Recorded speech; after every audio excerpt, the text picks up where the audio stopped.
নমস্কার বন্ধুরা, মুন্নার রান্নাঘরে আপনাদের সকলকে স্বাগত জানাই। আজ আমি নারকোলের তরকারি করে দেখাবো। নারকোলের তরকারি করার জন্য আমার লাগবে অবশ্যই নারকোল, যেটা আমি এরকম ছোট ছোট কুচি করে কেটে রেখেছি। আর লাগবে আলু, সেটাও ছোট করে কুচি করে কাটা। পেঁয়াজ কুচি, রসুন কুচি লাগবে। একটা টমেটো ছোট করে কুচি করে রাখা আছে, এটাও লাগবে। আর লাগবে অল্প পেঁয়াজ, রসুন, আদা বাটা। এবারে আমি তরকারিটা কিভাবে করছি দেখুন। প্রথমে আমি কড়াইটা জ্বালিয়েই রেখেছি আগের থেকে। আমি তেল দিচ্ছি 4 পলা। ফোড়নে আমি জিরে ফোড়ন দেবো।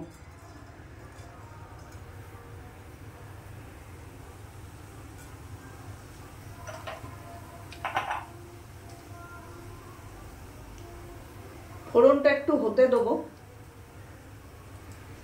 তারপরে একটু আমি হলুদ ছিটিয়ে দেবো, কারণ এরপরে যদি কিছু দিই তেলের মধ্যে দেখবেন খুব ছিটকায়, তাই একটু হলুদ দিয়ে দেবেন, তাহলে আর অত ছিটকবে না। অল্প একটু হলুদ দিয়েই আমি আলুটা প্রথমে দিয়ে দিলাম। আলুটা একটু প্রথমে কষে নেব, বাড়িয়ে কমিয়ে, এবং প্রয়োজনে ঢাকা দিয়ে দেবেন, তাহলে আলুটা সেদ্ধও হয়ে যাবে আর কষাও হয়ে যাবে। 2 মিনিট পর ঢাকা খুলে, আঁচটা আমার বাড়ানোই আছে, আমি আরেকবার নেড়ে দেবো। এই দেখুন বন্ধুরা, আমার কিন্তু আঁচটা বাড়ানোই আছে, প্রয়োজনে আপনারা একটু কমিয়েও নিতে পারেন, মিডিয়াম ফ্লেমটাতেও রাখতে পারেন। এইভাবে একটু আলুটা যখন ভাজা ভাজা রং হয়ে যাবে, তখন আমি নারকোলগুলো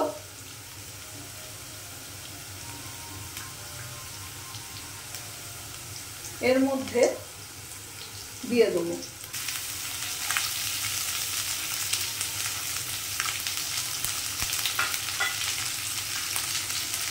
এবং আমি বাড়িয়ে বাড়িয়ে নাড়তে থাকবো।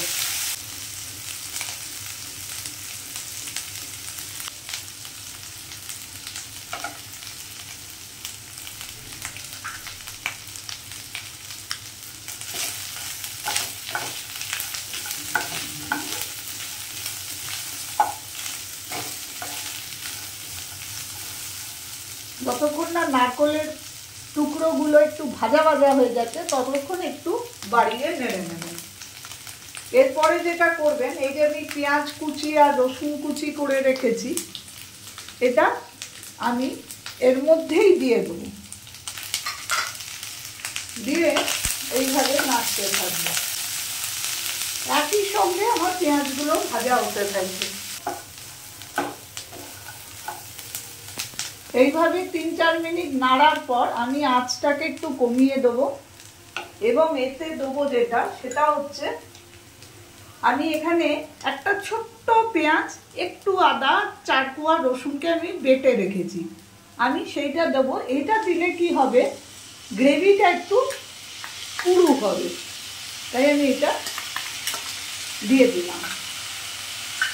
সেই সঙ্গে যেটা দিলাম সেটা হচ্ছে টমেটো একটা কুচি করে রেখেছিলাম, সেটা দিলাম, এবং নুন দিলাম পরিমাণ মতো। নুন আর হলুদ। আমি এই তরকারিটায় কোনো রকম 2 চামচ মতো হলুদ দিলাম, কোনো রকম মশলা ব্যবহার করছি না, কারণ এটা পেঁয়াজ রসুনের গন্ধতেই ভালো হয়। আর একটুখানি চিনি দিলাম, যদি আপনাদের মনে হয় যে চিনি খাবেন না বা খান না, তাহলে ওটা স্কিপ করে দেবেন। ওভেনটাকে আবার বাড়িয়ে দিলাম, নিয়ে এবারে বাড়িয়ে বাড়িয়ে সমস্ত জিনিসটা আমি কষতে থাকলাম। যদি মনে হয় যে শুকিয়ে শুকিয়ে যাচ্ছে, সেক্ষেত্রে আপনারা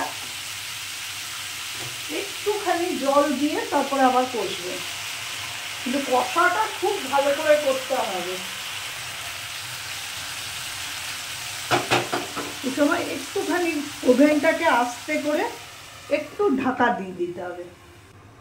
ঠিক 2 মিনিট পর ফিরে এলাম, ঢাকাটা খুললাম, ওভেনটাকে বাড়িয়ে দিলাম।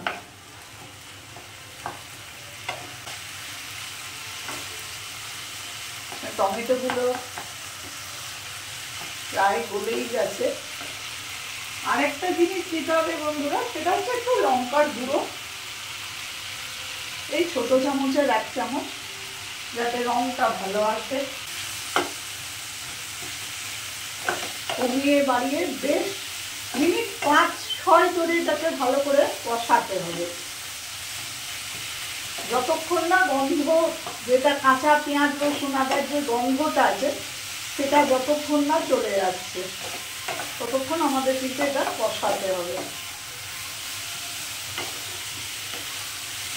আর তেলও ছেড়ে আসবে, তখন বুঝতে হবে যে এটা কষানোটা কমপ্লিট হয়েছে।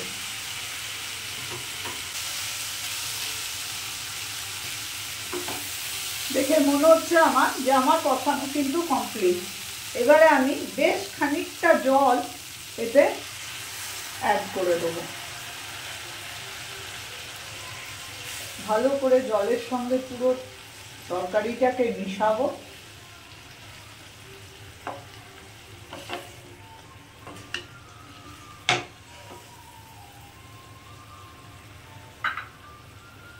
এবং আমি ঢাকা দিয়ে দেবো। এটা একটু সেদ্ধ হতে সময় লাগে, যেহেতু নারকেলটা একটু শক্ত হয়, তাই আমি মিনিট 5-7 জন্য এটাকে একটু আঁচটা মিডিয়ামে রেখে এটা ঢাকা দিয়ে রেখে দেবো। ঠিক 5 মিনিট মতো আমি এইভাবে ঢাকা দিয়ে রাখার পর এবার দেখবো হলো কিনা। এবারে ওভেনের আঁচটাকে আমি বাড়িয়ে দেবো, আর আলুটা সেদ্ধ হয়েছে কিনা একটু দেখে নেব। দেখুন আলুটা প্রায় সেদ্ধ হয়ে গেছে। এবারে এটা ঝোলটা আমি পুরোপুরি শুকিয়ে দেবো। দেখুন বন্ধুরা, জলটা প্রায় শুকিয়েই এসছে। খুব শুকনো শুকনো এটা হবে না।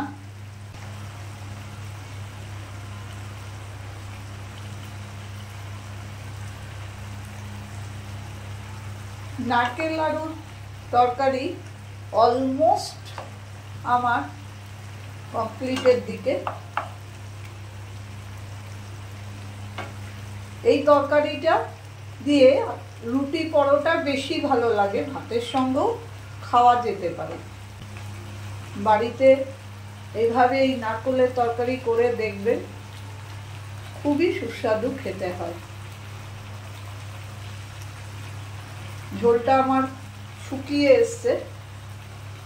আমি গ্যাস ওভেনটা বন্ধ করে দিলাম এবং আমি তরকারিটা এবারে সার্ভিং বলে সার্ভ করে দিচ্ছি।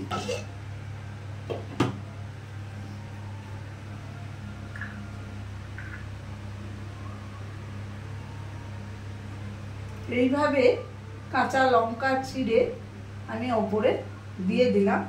শীতকাল হলে এটাতে ধনেপাতা কুচিও দেওয়া যেতে পারে।